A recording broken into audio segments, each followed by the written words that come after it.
when we first started out then, what was it that made you reach out to me, and what was your goal when we first started?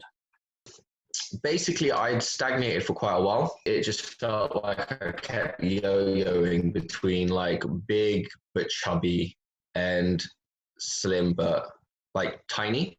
Mm-hmm. And I felt like I kept alternating between the two because I wanted to be big, but I also didn't want to be fat. So I just kept like going from one end to the other. And then also, I just gone through a breakup, so I was in kind of a self-motivation part. So Yeah. I was just like, obviously, what I'm doing isn't working. Yeah. Right now, I have more money and dedication, so I might as well get myself some expert. And it's less about like the way I was thinking about it, is less what the work we could do over the 9 months, which was obviously a lot. It was also like what I could learn for myself for the future and keep doing. So what would you say you were struggling with before we started? Diet, apparently. Mm-hmm. I think I always did these like online like calorie recommendation stuff, but I never really trusted them. Yeah. So whenever they said consume like 2,500 calories, in my head, I was always like, if I consume half of that, then I'll lose the weight half as quickly. So it was always like whenever I wasn't dieting, I was just eating whatever I want to eat and just like pizza every other day and stuff like that. And then when I was dieting, I was like extremely low calorie intake, like the minimum like 1,500 calories and something, and lots of cardio and stuff.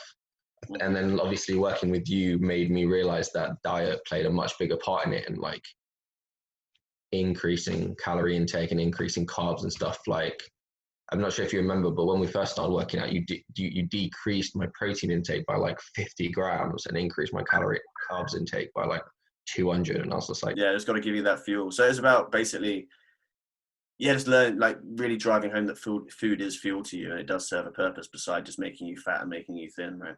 yeah. Yeah. Okay. And then there was also obviously form. There was a couple of workouts, especially involving chest, that I wasn't doing good form. Mm-hmm. And I think that helped quite a bit as well. Yeah, awesome. It's the small tweaks we managed to make. Mm. Cool. So what was your experience like in the program? I enjoyed it. I liked having someone who could keep track of me, because normally I don't really have anyone like that. I never go gym with anyone, and no one in my family gives a shit. So like it was nice to have someone who would like, what's the word I'm looking for? That accountability. Yeah, that's the word I'm looking for. It gave me a sense of accountability, which was quite good. And I thought the app was really good as well, because it kept track of how much I did and stuff. It made progressive overload a lot easier, because it obviously same routine and it showed you what you had last time. And I think I've never found an app that could replicate as easier as I've tried. So I used to sort of just try and remember, which never worked out great. What has the program taught you, and how are you now going to be able to like carry that forwards? Because you mentioned a big reason if you did this was the knowledge you'd learned from it. So like what have you learned from it, and how is this now going to be able to be carried forward into the rest of your life?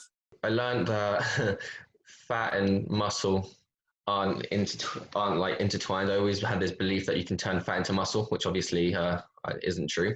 So I think definitely, I think it's a level of commitment. I used to change my workout regime like literally almost every other week, just because I didn't feel like I was progressing fast enough. And I think with you, I realized that it's better to do less intense for longer periods of time than more intense. So like before I worked out with you, I was doing like 6 days a week, 2 hours, just absolutely smashing myself. Right. Yeah. But then it was unsustainable, because by like the end of 2 weeks or something, I was just absolutely shattered, and I wasn't making any progress because I wasn't giving my muscles time to recover. I didn't need to completely crush myself every time just to see progress. And I think that was a big difference for me, because I always had this idea that if I'm not dying by the end of the gym, I'm not making progress, which obviously isn't true. Yeah. So it kind of opened your eyes to there being way more factors in regards to what it takes in order to get somewhere. So it's not just absolutely slaying yourself in the gym. There's the recovery aspect, there's the nutrition aspect. And also showing you that it's about working smarter rather than harder sometimes as well, right? Exactly. About working smarter than harder. I think that's a good one.